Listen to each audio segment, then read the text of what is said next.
making metaphysical things into physical things, what I say, creating morality out of understandings. As long as they are understandings, they are nectar for your life. They create a tremendous intelligence in your life. The moment they are reduced to a superstitious belief, the moment they are reduced as a morality, they create deep guilt in you, and the guilt is the sure killer of intelligence. According to me, guilt is the worst killer of intelligence. Guilt will never let you move in your life. One small incident. One of our devotee, she had a tumor in the end of the spinal cord, the root chakra, the Muladhara chakra. For 20 years she suffered. She came to me complaining, Swamiji, please help me, heal me. I am suffering with this tumor for so many years. And she says, even after surgery, it again comes back. She even underwent surgery, but it came back.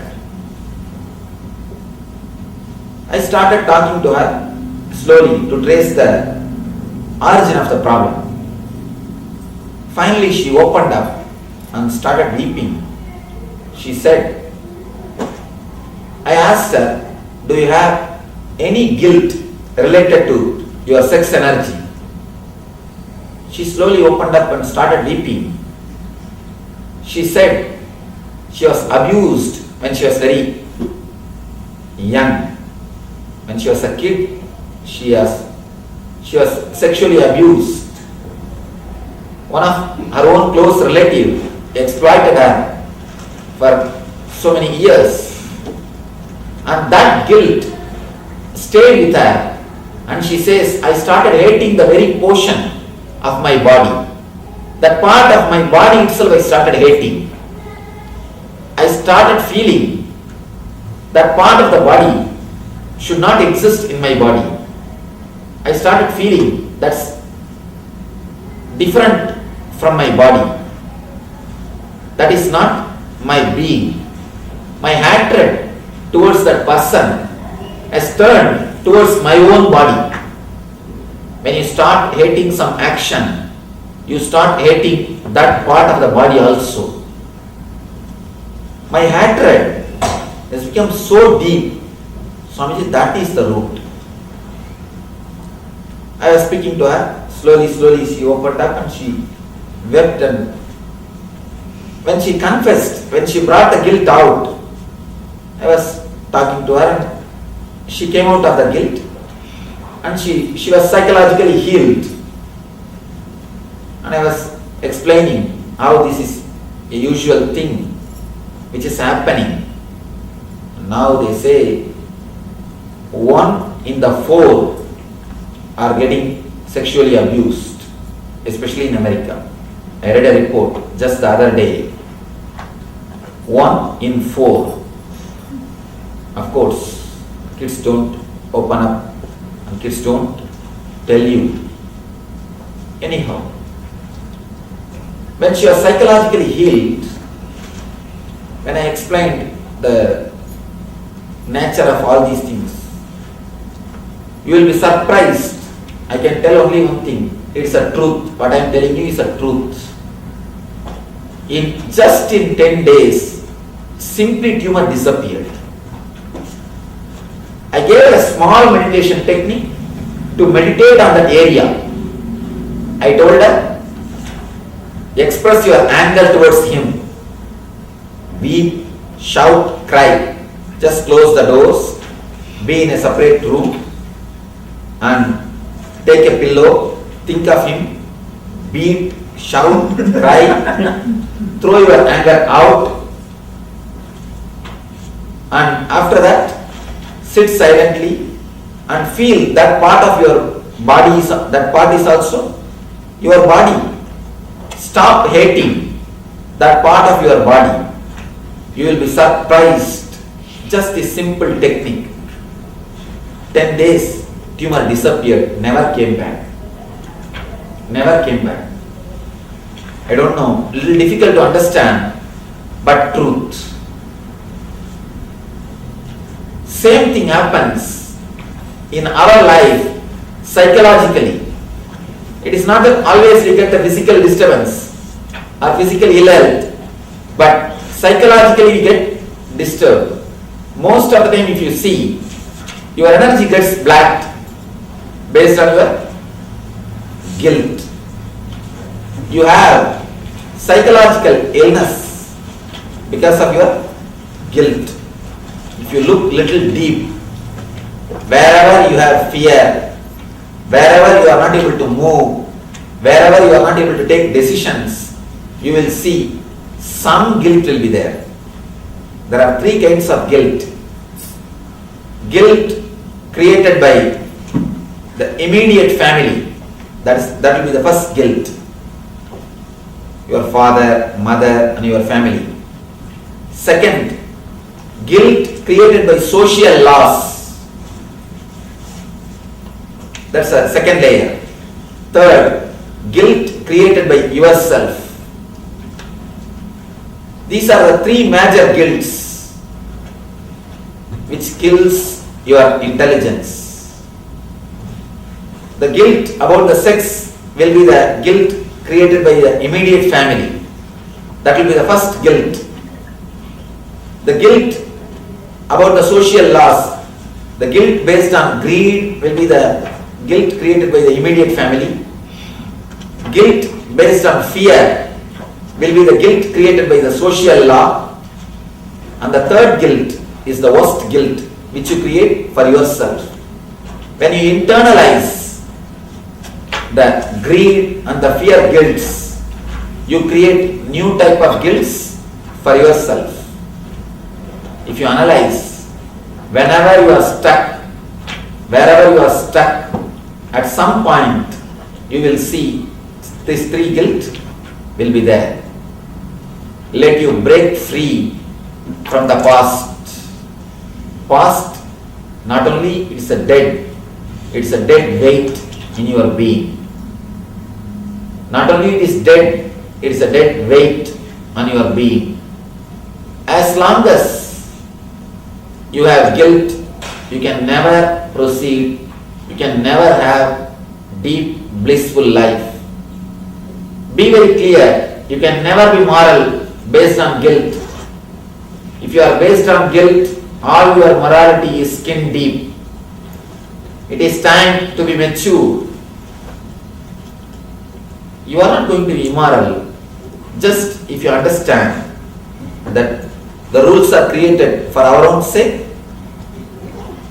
Are you going to kill your next person? If somebody says you will not be punished, suddenly, for example, you come to know no punishment in this country for murders. Do you think you are going to kill the next person?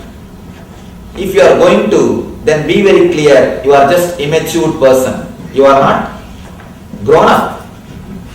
If you are going to do that, you are not grown up. Then your life is not worth living. You are much worse than dead people. At least dead people don't disturb others, but living dead always disturb others. You are living dead, you are not even dead. People ask me.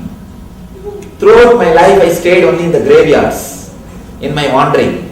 I used to wander all over the India. 9 years I walked length and breadth of India. From Tapovan, Tapovan means Gomukh. From Gomukh Tapovan to Kanyakumari. And this side Ahmedabad to Ganga Sagar. Length and breadth of India I walked. I always stayed in the graveyards because I don't have to make my reservations. People ask me, Swamiji, are you not afraid? You have never been disturbed by Yantra.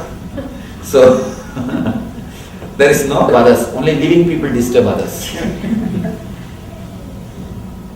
If you are based on guilt, if your morality is based on greed and fear, be very clear, you are not worth living on this planet Earth. You are alive dead. You are much worse than dead person, dead being. Let your morality be based on understanding. Let your morality be based on consciousness, not on conscience. As long as you are based on do's and don'ts, you are just a child. These do's and don'ts are buffer between you and enlightenment. As long as these buffers are there, you can never reach enlightenment. A total freedom, a total bliss, a total ecstasy. The moment the buffers are removed, naturally enlightenment reaches towards you. You don't have to reach enlightenment. Simply enlightenment will reach you. Understand, guilt is the sure killer of intelligence. Let you kill the guilt and experience the ultimate intelligence, what our Upanishads call Prajnanam Brahma. Intelligence is existence. So let you reach that existence and experience the eternal bliss, Nityananda. Thank you.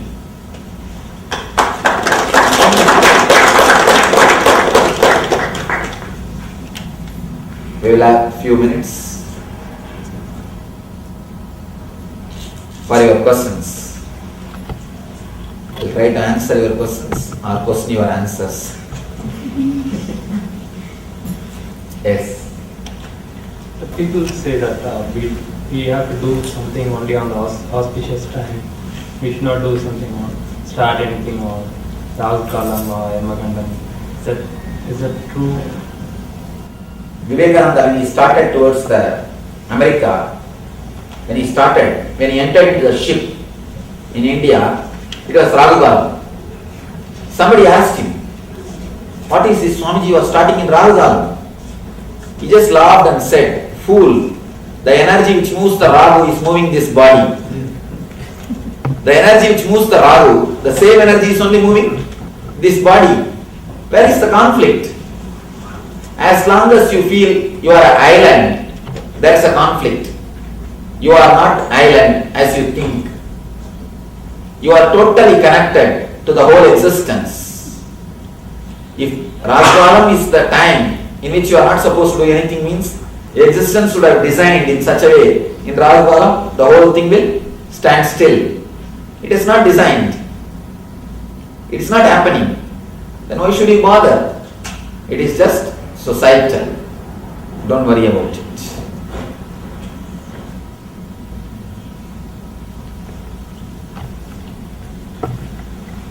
In that case, I don't think the great countries bother about Rahu Kalam. In this country, is there that very idea itself is not there. According to me, just believing all these things is deep weakness. Somebody goes to Vivekananda and asks, Master, what about Jyotisha and astrology, all these things? Can you guide us? He says, go and eat healthy food and do little exercise. Your body and mind will be healthy, then you will never bother about all these things. As long as your mind is weak, your body is sick, you bother about all these things.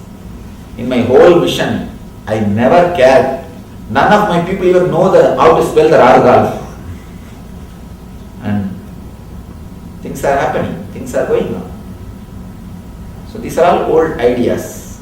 In those times, there may be some reason. What for? They wanted to. Now there is no need. If you see in that way, all over the world, some portion of the time will be Rahu Kalam. Then what to do about that? All over the world, some time will be Rahu Kalam. Then how to go about? And now so many conflicts. If you are speaking from here to India, you should be bothered about this Ragalam or that Ragalam. Now how to solve the problem? You should bother about this Ragalam or that Ragalam. So there is no solution for all these things. What is the divine grace and guidance so far as the spiritual pursuit is concerned? Your effort is divine grace. Your effort happens because of divine grace. If the divine grace happens, you will have inspiration to put effort. If you are not putting your effort, be very clear, you don't have divine grace. If you are having divine grace, you will naturally start putting your effort. That's all. Effort is grace. Grace is effort.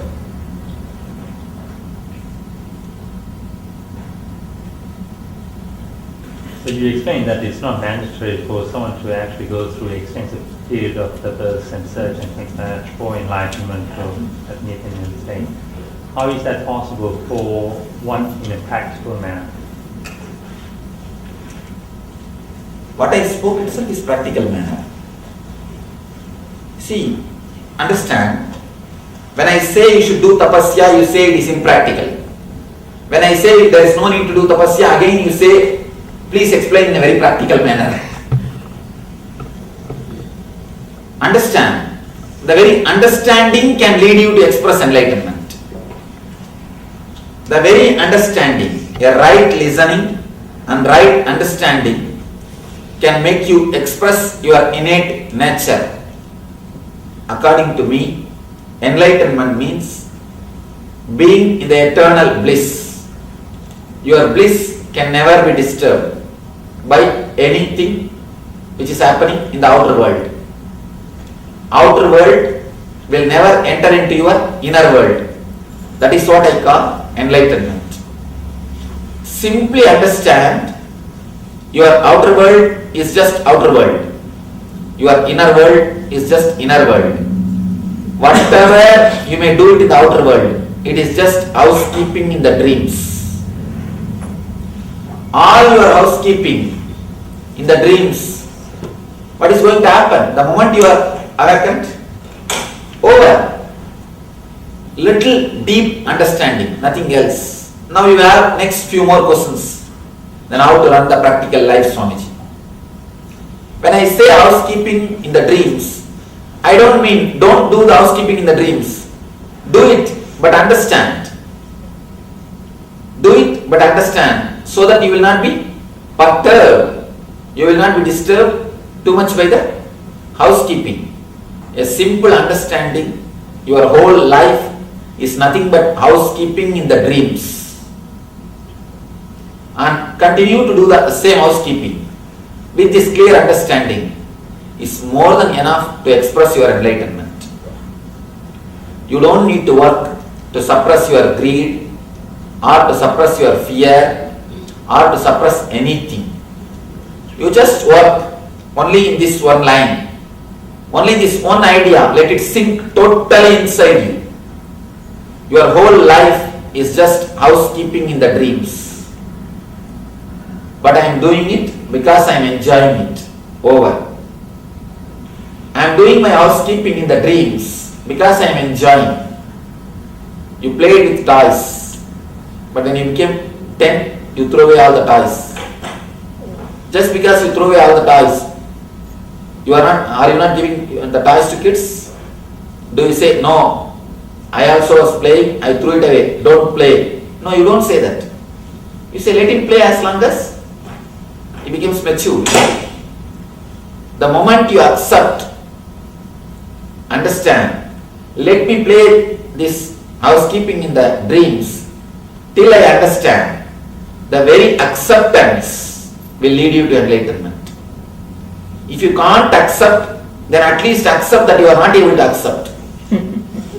Accepting that I am not able to accept is more than enough. Just you will drop from this rut of past and the future. You see, you are pulled towards the past or towards the future because you don't understand and accept what is. Just the other day, one of my close inner circle devotee, he was asking me, Swamiji, how is it possible? You are so casual, so innocent, so much playful, but any word which you utter simply comes true. How is it possible? How can so much of intelligence, intuition happen continuously? He is my inner circle. So he knows how I play, how I joke. Just before coming to the class, I was playing chess with a host daughter. Just before coming to the class, I was playing chess with her. I have not finished. I told her, let me come back and play. This guy, he asked me, how you can be so playful, so joyful, and your words are coming so clearly to reality. Only one thing you need to understand, you are not able to experience that intuition or the intelligence because you never fall in the present moment. You are pulled by the past or by the future. Either you work and worry about the past, or you work or worry about the future. Something or other is continuously going on. The time is like a shaft. Visualize this one thing and understand. Time is like a shaft. You are pulled either towards this side of the shaft or this side of the shaft. But eternity penetrates the time in present moment. You can penetrate the time shaft only in the present moment. You never feel relaxed. A deep craving, either to achieve something in the outer world or to achieve something in the inner world. The craving to achieve something in the inner world also is craving about the future. The moment you start craving about the enlightenment, you are just trying to bother about the future. So naturally, you are pulled or pushed.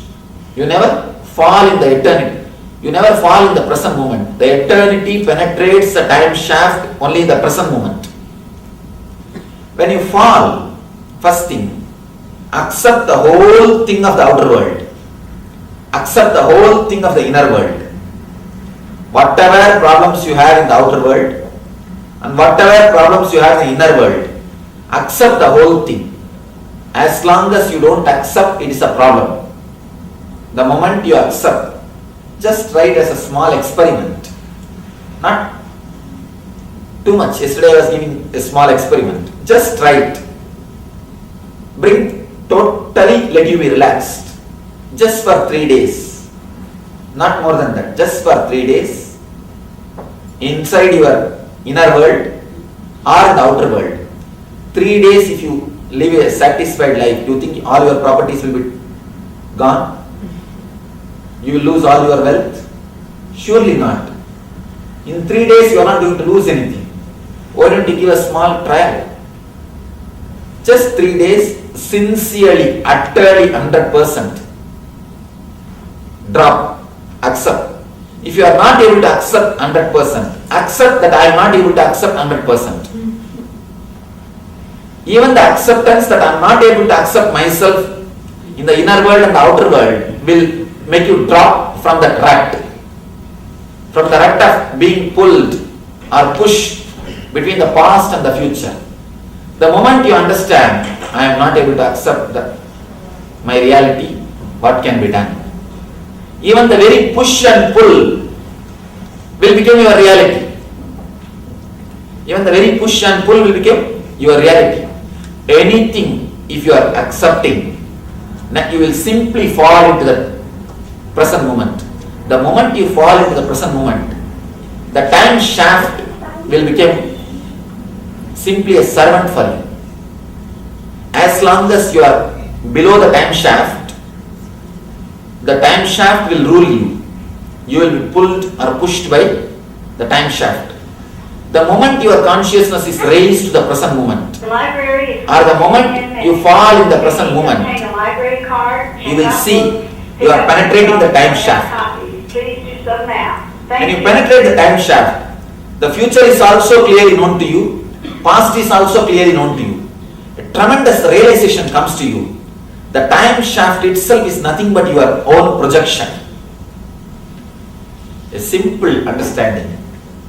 If you are with somebody whom you love and like, you will not know how time has flown. Oh, 5 hours gone. I do not even know. If you are with somebody who is continuously boring you and torturing you, every 10 minutes you see that watch and time you feel like you are in eternity. That is why Christianity refers hell as eternity. All hell is eternity, all eternity is hell. You feel it is eternity because you don't feel time is moving. Why hell is called eternal hell? It is not physical, it is not chronological, it is psychological. It is psychologically eternity. It is psychologically eternal. Chronologically it is not eternal. Psychologically it is eternal. In Eastern concept, the time is given a totally different meaning, totally different understanding. In Vedas we have a thing called, in Vedic calendar, in Vedic astrology we have a thing called Chana. Chana means not 1 second. Chana can never be measured chronologically. Chana means gap between one thought and the other thought. One Chana can be different from you, for different from him. One Chana can be different for you, different for him. For somebody it will be different. One Chana is not the same for everyone according to Vedic calendar. In Western calendar, it is chronological. 1 second means it is same for everyone. But in the Eastern calendar, one Chana is not same for everyone. It differs from personality to personality. That is why we say, Devatas, for them, 1 year for human being is 1 day for Devatas. Means the gap between one thought and the other thought is too much. The people who have mastered their mind, people who have fallen into the present moment, if you fall in the present moment, the gap between one thought and the other thought will be too much. So you already started penetrating the eternity. The man who penetrates the eternity is only called as Devatas. For him, 1 hour, 1 year is 1 day for him. The more the gap between one thought and the other thought, more you will be blissful. That is why if you are in blissful, the gap between one thought and the other thought is more. You don't feel the time is passing.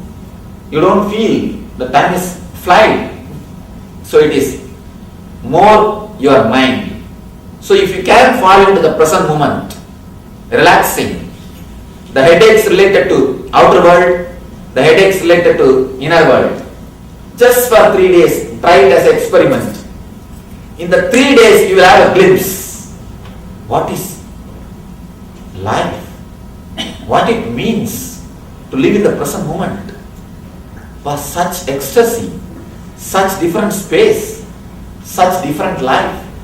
3 days, don't try to alter anybody in the outer, anything in the outer. Don't try to alter your personality, inner personality, anything inside. Don't try to become less angry. Don't try to become less sexual. Don't try to become less fearful. Don't try anything. Only one thing, accept. Just for 3 days.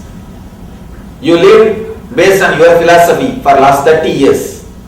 Give me just 3 days, a trial. You will see when you experiment with these great techniques, how they work miracles in your being, how they start working alchemy in your being. A sincere 3 days trial. If you are not able to sincere, accept that you are not even able to be sincere. Even that sincerity is enough. You will start seeing a different space happening in you. That different space is what I call eternity, Nitya. Let you experience that Nitya, the Nityananda. Thank you.